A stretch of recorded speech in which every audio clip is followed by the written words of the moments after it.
small another issue. The bike was running kind of a little bit on and off, like wasn't great. So this is a throttle position center, and it has a tied up with the cable tie, and it was really tight sitting in here. All the what you call like they're really bent. So I pulled the one wire and it just snapped. So obviously the connection wasn't great. So now I have to figure out what to do with this. Is it possible to repair? God damn it. Right, finally, after 4 weeks we can go back to a bike and try and get it fixed. Here's the part number from BMW for repair kit for this connector. Yeah, so when I ordered this from BMW, local supplier, like it's very bad communication for some reason. Like normally they should be on the ball. They told me 10 days to wait to order. After 10 days there was nothing said to me, so I rang them and they told me it's discontinued. So I was kind of going mad because I had to wait for 2 weeks. I could have ordered somewhere else. So I ended up getting this one, particular one, off the BMW from Germany. Obviously maybe old stock. But then I got the call from BMW a week later from local dealer. Said, oh yeah, your part is ready. I was like, well, you told me it's not available. He said, yeah, well, probably it's not available, but I think they made it up one for you. I said, well, you should have told me. Anyway, so that was that. So the plan of attack. Right, for the start, these cables here. Now, the cable that actually got bad and broke off, one of them. If you can see, I don't know how much you can see there, most of the cables are shiny except one, which this one here, it's kind of dark brown. So that's meant the water actually got in. So I have to cut it back and see where the good part starts, and I'm gonna connect it from there.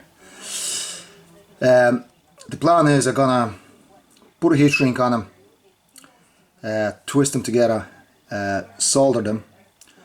Then I'm gonna use what you call hot glue on the solder part, bring the heat shrink and shrink them, and then just cover them in the tape. So that's the plan. But before I close it off, I'm gonna use my multimeter, just make sure this is all in the right position and getting correct voltage, and then I close it off, so I don't have to put the pins to try to get a reading. So yeah, so that's the plan. By the way, this is the another one, kind of same connection. Well, this one come off a little bit easier. Yeah, so that's another one, Bosch, just a 2-pin. Right, so so that's the plan. So I'm gonna get on with that, and yeah, you can watch me doing it, and then we're gonna test it, see if the voltage is correct, and then hopefully get a test drive at some stage. Yeah. So first we're gonna check for that wire. Yeah, that's the brown that's broke off. See, we get the good piece on it.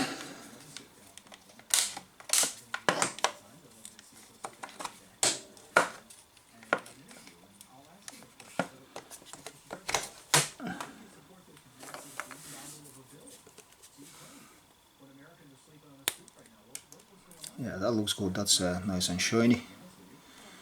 So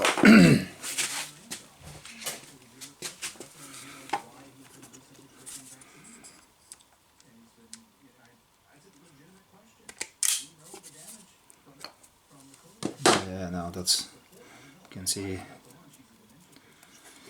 have to go back a bit further.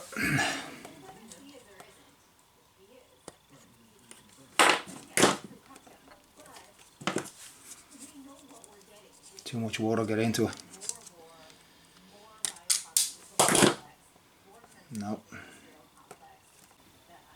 Right, so I had to move that tube, take the sleeve off it, and get a little bit more wires, because this is like way too badly damaged.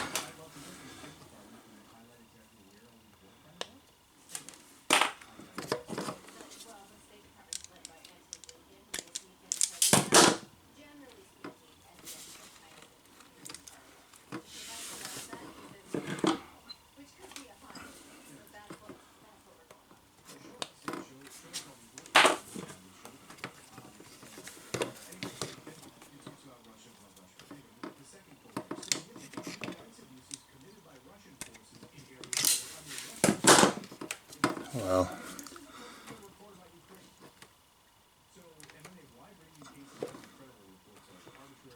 still.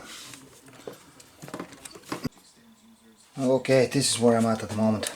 I have to take the tank off, exposed here, because the cable's still going bad. Like, that's going to ECU. So I traced the cable here, I pulled it out. It's only like a that bit length. So I'm gonna keep cutting here and see how deep is the problem.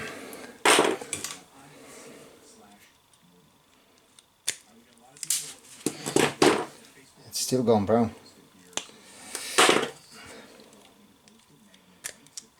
Nope.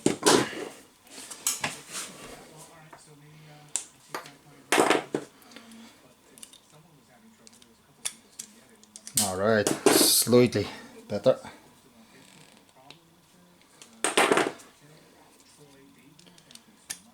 Yeah, that's it.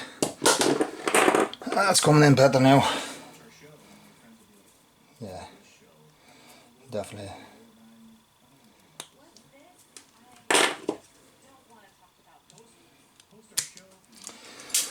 So that's what I have now. So the plan is now get extended up to here. So that's the length of a cable I had to cut off, because about that much, about, geez, probably a foot. It was completely corroded on the inside. So that's what has to be done, I guess. So I'm gonna find the cable now and try to extend it, and we'll take it from there. Okay. Alright, so the only cable I could find was black, so that'll do.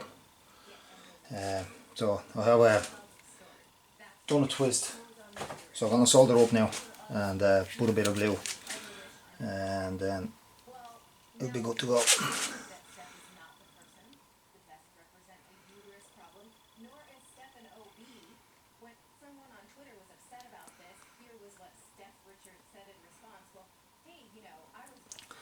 They're just to protect it.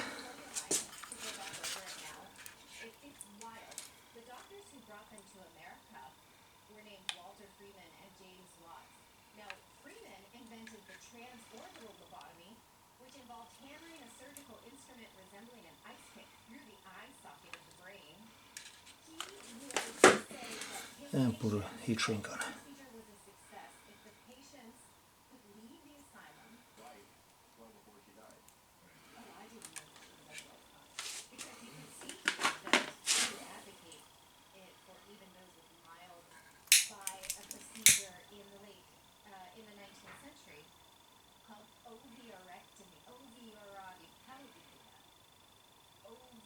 Just have to wire, route the wire the way it's supposed to go, close it off, and then we'll see. So obviously I'm not going to open the loom, I'm just going to run it beside it.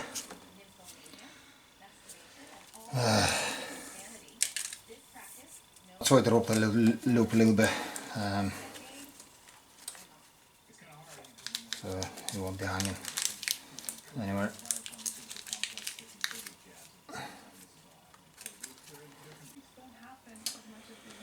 Right, so this is the crucial part.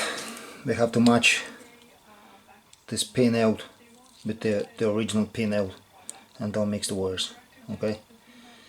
So obviously that was the broken wire, so that's going to be a black, because it used to be a red and white. Next will be green, then it'll be, what's that, white and grey I think, and then the black one, oh, brown one, sorry. So that's the way it should be. So if we hold it upside down, and that's the way it should fit. So let's get on with it. So yeah, I matched up the cables exactly to the pins, and make sure you have your sleeves ready. So I'm going to close it off middle two, but we'll leave one on the side so I can do testing.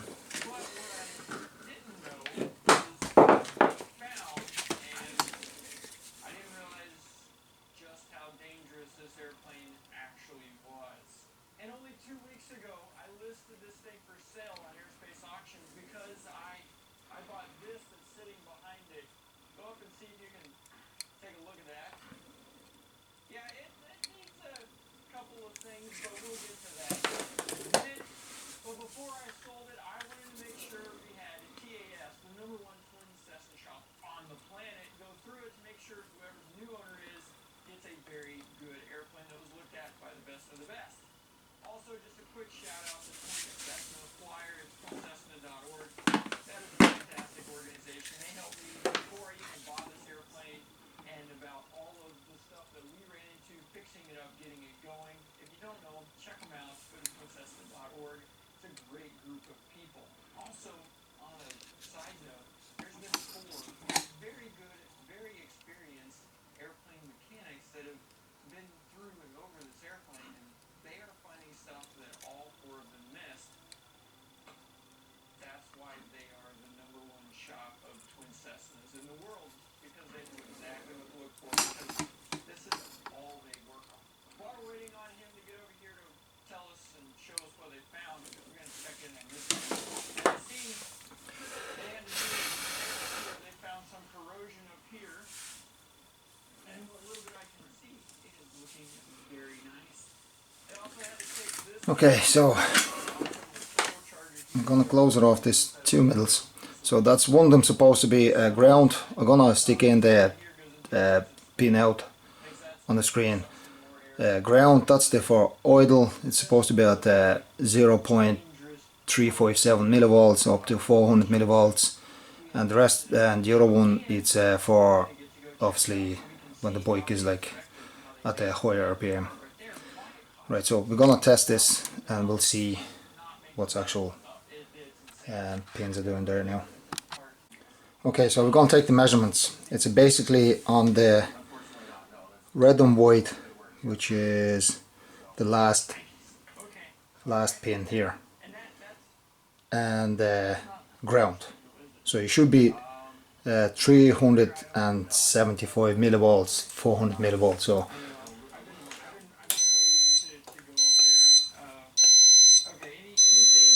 okay, that's alarm on.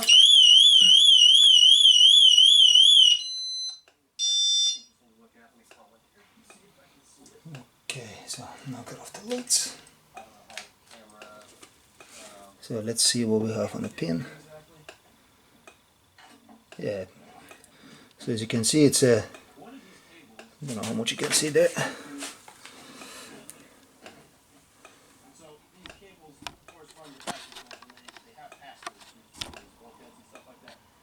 Yeah, it's a 374 millivolts. So what that means, the positioning of the throttle body on the idle as a base set properly. So now I can close it off and redo the whole thing, and then we can start the bike and see what way it runs. Okay, so here we are. It's all tied up, close it off. Now give a bit of slack so it won't break off this time. I'm gonna assemble the bike together. There's a couple of shimmies there because the wiring loom goes underneath it. I did have a problem in there, so that closed off. So this wire was originally ran around into the wiring loom, and it goes into ECU. So I had to trace it back, pull it out, because there's about a foot of wire was corroded on the inside. Cut it a good bit and extend it and connect it. So yeah, well, that's the yeah, that's the job done. So I'm gonna put the bike back together. I don't know if I get a time today, but I might take it out for a test drive and see how that works, and I'll report back in a sec. Throttle position sensor. Right, so the wire kind of got corroded and nearly broken off, and it caused an issue of idling. And this particular wire was responsible for idle only. On a full throttle it's made no difference, but on idle what it did, it occasionally would just like a choke or drop out, like, and sometimes bike will actually stall. Now it didn't happen. If you keep the revs up, like it would be okay. So anyway, when I checked it out when I pulled the wire, and eventually it just broke off. You could see it. Like I had to trace the wire about 2 feet, because inside the water got in, and the inside the wire kind of lost its shininess and started getting brittle, and it was damaged on the inside, so it had to be cut out to a good part. And that's kind of had to be done, because otherwise there's no point doing a repair. So I had to take the tank off and all that. Why did it happen? Well, I have two versions on that.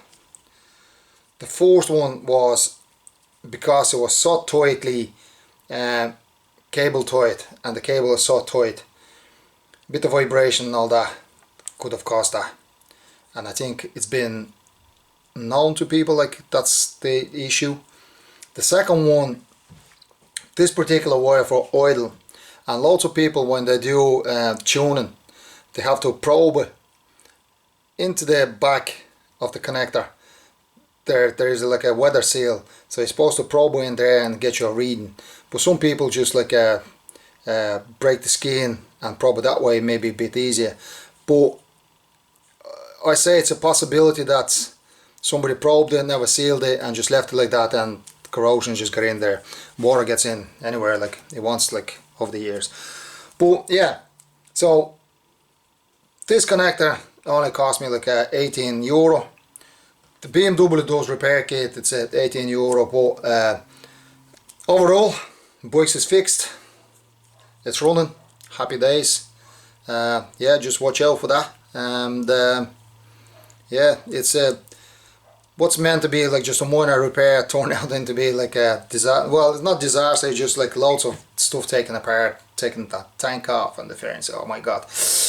But look, happy man now. Yep.